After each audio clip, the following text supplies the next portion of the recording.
देखो, विकास माननीय जब से सन 2017 में योगी जी की सरकार आई है, तो ये अगर आम जनता से पूछोगे तो बताएगी। पहले आप देखते थे गाँव में क्या स्थिति थी, आज क्या स्थिति है। 17 के पहले हमारे ग्रामीण क्षेत्रों में किसी भी गाँव में एक भी सीमेंट का ईंट लगाने का अधिकार पंचायतों को नहीं था। वो अधिकार माननीय योगी जी की सरकार ने दिया। आज हमारे गाँव के जो इंटरलॉकिंग के रास्ते हैं, आरसीसी की रोडें हैं, 70% लैस हो चुकी है। 30% मैं मानता हूँ कि हो सकता है खंजे लगे हों या कच्चे रास्ते हों। और हर गाँव जैसी जिनकी आबादी पहले 250 मानक था, अभी वो घटकर 150 हो गया है। हर गाँव डामर रोड से जोड़ने का प्रावधान है।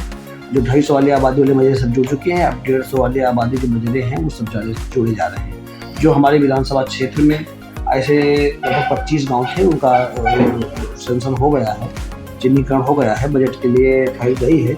हमको उम्मीद है कि उनकी भी स्वीकृति इसी वित्तीय वर्ष में मिल जाएगी।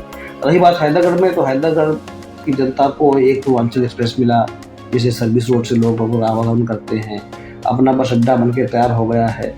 आज हमारे जो पौराणिक स्थल हैं, आप देखो बाबा अवसानेश्वर के लिए 1 करोड़ रुपया सरकार ने हमारी दिया है। देवीदासपुर में मंदिर बन रहा है, 1 करोड़ रुपया वहाँ भी गया। आज मैं अभी जब जा रहा हूँ, माननीय योगी जी की सरकार ने, एक माननीय ग्राम विकास माननीय मंत्री जी ने हमको 2 करोड़ 70 लाख रुपया सरिचरही सुबेहा का सरिचरही बाजार का जो मंदिर है, जहाँ लोगों के तमाम पूरे क्षेत्र के लोगों की आस्था जुड़ी है, और उस नगर में शायद एक ही ऐसा भव्य दिव्य मंदिर है जहाँ तमाम प्रकार के धार्मिक आयोजन, सामाजिक आयोजन, लोगों के शादी विवाह भी उस प्रांगण में होते हैं। 2 करोड़ 70 लाख की लागत से आज उसका जीर्णोद्धार सौंदर्यीकरण होने जा रहा है। तो तमाम ऐसे काम हैं हमारे, जो हमारी पुरानी मांगे थी, हमारी सरकार ने मंजूर कर ली है। वो हमको लगता है कि हम लोग इसी वित्तीय वर्ष में उन कामों का उद्घाटन कर पाएंगे। बाबा टीकाराम बाबा का जो पक्का का पुल बनने का था, वो हमारा सेंक्शन हो गया है। एक हमारा पक्का पुल हमारी ही गोमती नदी क्षेत्र में अमोनी घाट पड़ता है, वो सेंक्शन हो गया है। हमारे 3 पीपा के पुल, जो पहाड़ापुर घाट है, घुसिया मऊ है, ये सब सेंक्शन के लगे हुए हैं।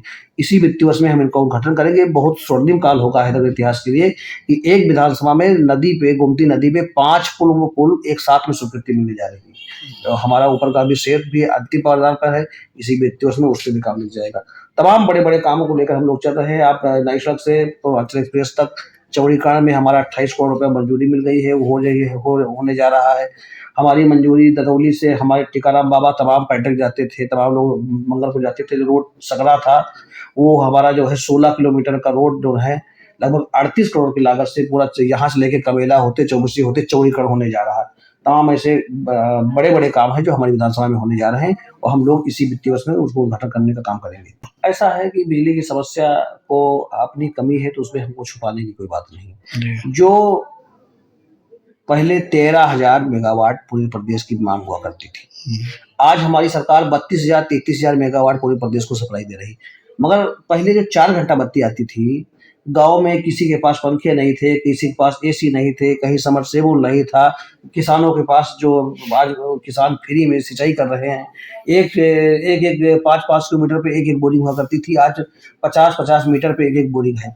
तो ये जो बिजली आती है, तो इस वक्त ये समय है किसानी का, धान के फसल में पानी की बहुत ज़्यादा आवश्यकता होती है। तो सभी लोग एक साथ में जब बटन दबाते हैं तो लोड ज़्यादा पड़ जाता है। उस लोड के वो जो है ज़्यादातर ओवरलोडिंग की समस्या के कारण ये समस्या उत्पन्न हुई है।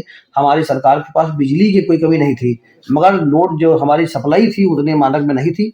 ये सप्लाई की डिमांड को देखते हुए हम लोग आने वाले समय में तैयारी करेंगे कि इसके मानक के अनुरूप हमारी व्यवस्था हो पाए, जिससे हमारी इतनी उम्मीद नहीं थी कि कभी 13,000 सप्लाई मेगावाट हुआ करती थी, आज लोग 35,000 डिमांड कर रहे हैं। तो हमारे पास वो अभी तैयारी तमाम हम लोगों ने क्षमता बढ़ाए हैं। तब सभी जो हमारे बिजली घर थे उनकी क्षमता बढ़ी है, सभी गाँव के जो ट्रांसफार्मर थे उनकी क्षमता बढ़ी है। मगर अब हमारे लोगों का जीवन खुशहाल हो रहा है। पहले हमारे गाँव में आते, आप जिस गाँव में बैठे हैं, यहाँ 11 में लाइट आई है। यहाँ 17 के पहले शायद 5, 6, 10 कनेक्शन हुआ करते थे। आज हर गाँव में, हर घर में कनेक्शन हो गया है, और हर घर में पंखा लग गया है, हर घर में लाइट। लोगों को आदत पड़ी है अच्छा जीवन जीने की, उसीलिए बिजली की डिमांड बढ़ी है। उसके विपरीत हमारी सरकार तैयारी कर रही। आने वाले समय में इस समस्या को हमारी सरकार निजात देगी, क्योंकि आपने देखा होगा कि वही प्रदेश है जहाँ 4 घंटा लाइट आती थी, और 4 घंटा से आज हम जनता को 16 घंटा लाइट दे रहे हैं। और किसानों को फ्री ऑफ कास्ट एक भी पैसा नहीं पड़ता है, सिंचाई के लिए पूरा पैसा बिजली मिल रही। तब 4 घंटा से 18 घंटा हम ले गए हैं, तो इसको जो थोड़ी समस्या है उसको भी खत्म करेंगे और हम जनता को हमारी सरकार आश्वस्त करती है कि आने वाले समय में हम सप्लाई 24 घंटा देने जा रहे हैं। तो जो भी अधिकारी सरकार में अपने कामों के प्रति जागरूक नहीं होगा वो अपने घर पे बैठेगा।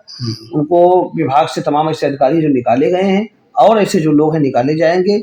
जिस तरह से बिजली व्यवस्था को दुरुस्त किया जा सकता है उस साइड मतलब उस दिशा में ले जाकर बिजली व्यवस्था को दुरुस्त करने का काम सरकार करे। अभी तक तो बाराबंकी में बहुत ज्यादा कोई ऐसी हमारे नजर में तो हम ये नहीं मानते हैं कि समस्या नहीं है, बिजली की रही है। अब इधर तो ठीक हो गया है, डिमांड कम पड़ी है, पर पीछे जो समस्या रही है उसमें अधिकारी थोड़ा लाचार नजर आए कि डिमांड ज्यादा होने की वजह से वो कटिंग कर रही थी, तो उनके हाथ में भी वो चीजें नहीं थी, मगर प्रयास कर रहे थे वो अपना।